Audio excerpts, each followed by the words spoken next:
बिस्मिल्लाहिर्रहमानिर्रहीम बिस्मिल्लाहिर्रहमानिर्रहीम अल्लाहुम्मा सल्लि अला सय्यिदिना मुहम्मदिन व अला आलि सय्यिदिना मुहम्मदिन बिअददि कुल्लि ज़रातिन मियात अल्फ अल्फ़ि मर्रा। प्यारे दोस्तों, कैसे हैं आप?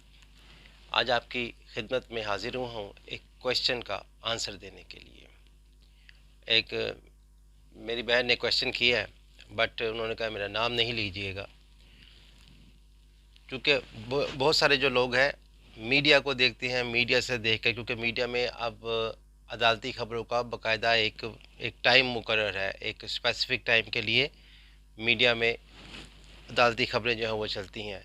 बल्कि जो कुछ लोकल चैनल हैं, जैसे लाहौर में सिटी 42 चलता है, या मुख्तलिफ इलाकों में सिटी 41 चलता है, या K21 चलता है कराची में, तो वहाँ पर बाकायदा एक स्लाइड नीचे अदालती ख़बरों से मुतल्लिक़ चल रही होती है। लोग अदालती फ़ैसला जात को पढ़ रहे होते हैं। वो पढ़ने के बाद मुख्तलिफ़ सवालात जो हैं वो जहन में पैदा होते हैं, जहन में जन्म लेते हैं।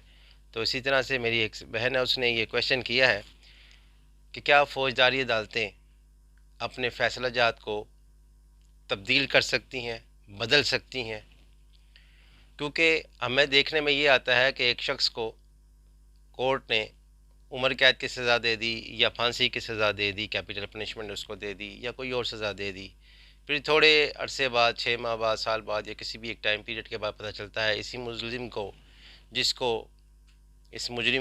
जिसको फांसी की सज़ाए मौत दी गई थी, अब वो उम्र कैद में बदल गई। तो उससे महसूस पता ऐसे चलता है जैसे उस कोर्ट ने अपना फ़ैसले को चेंज कर दिया। हालांकि ऐसी कोई बात नहीं है। अदालत एक बार जो फ़ैसला दे देती है, उस फ़ैसले को तब्दील करने का, बदलने का हक़ बिल्कुल भी नहीं रखती है। कोर्ट एक बार जो फ़ैसला अनाउंस कर दे, एक बार जिस फ़ैसले पर अपने दस्तखत कर दे, फिर उस फ़ैसले में तब्दीली नहीं कर सकती है। इसमें बाकायदा अदालती नज़ायर जो है वो मौजूद है कि फ़ौजदारी अदालतें जब कोई फ़ैसला कर देती हैं, उसको सुना देती हैं, इस पर अगर साइन कर देती हैं, तो रिव्यू की एक पावर होती है। रिव्यू की पावर में भी फ़ौजदारी अदालतें, क्योंकि रिव्यू की पावर सिविल मामलात में इस्तेमाल हो सकती है, फ़ौजदारी मामलात में रिव्यू की पावर के तहत भी कोर्ट्स अपने फ़ैसला जात को तब्दील नहीं कर सकती हैं। ये 2017 PCRLJ है। और एक और ये अदालती नज़ायर मौजूद है कि फ़ौजदारी मुकदमात के इसमें फ़ैसले में रिव्यू का जो है वो तसव्वुर नहीं है। 2017 PCRLJ पेज नंबर 184।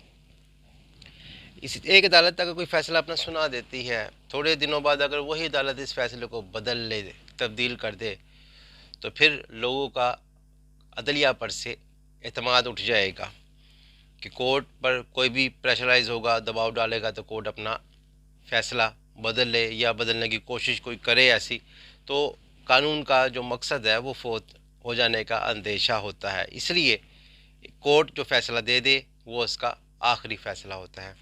हाँ, अगर हमें उस फ़ैसले से हम मुतमईन नहीं हैं, अगर वो फ़ैसला किसी जुडिशल मजिस्ट्रेट ने किया, तो इस फ़ैसले को चैलेंज किया जाता है सेशन कोर्ट में। और अगर सेशन कोर्ट से कोई फ़ैसला हुआ है, इस फ़ैसले से कोई फ़रीक मुतमईन नहीं है, तो वो इस ऑर्डर को चैलेंज, इस वर्डिक्ट को चैलेंज करता है हाई कोर्ट में। सिमिलरली अगर हाई कोर्ट से किया हुआ कोई फ़ैसला है, तो जो इससे जो आला अदलिया है, अदालत आलिया का फ़ैसला जो है, फिर अदालत उज़्मा में यानी सुप्रीम कोर्ट में चैलेंज किया जाएगा। यानी एक कोर्ट का दिया हुआ फ़ैसला हतमी नोयत का होता है, इसमें कोर्ट चेंजिंग, तब्दीली नहीं कर सकती है। हाँ, अगर फ़ैसले में कुछ जो कोई फ़रीक उस फ़ैसले से मुतमिन नहीं है, तो वो इस आर्डर को इससे सुपीरियर कोर्ट में चैलेंज कर सकता है, और वहाँ पर मेरिट के मुताबिक कोर्ट उस केस का फ़ैसला करती है। सो मैं उम्मीद करता हूँ कि आपको समझ में आ गया होगा कि कोर्ट जो ख़ास तौर पे जो फ़ौजदारी अदालतें हैं, वो अपने फ़ैसले तब्दील या चेंज नहीं कर सकती। सो आज के लिए इतना ही, फिर किसी टॉपिक के साथ हाज़िर खिदमत होऊंगा। अल्लाह हाफ़िज़।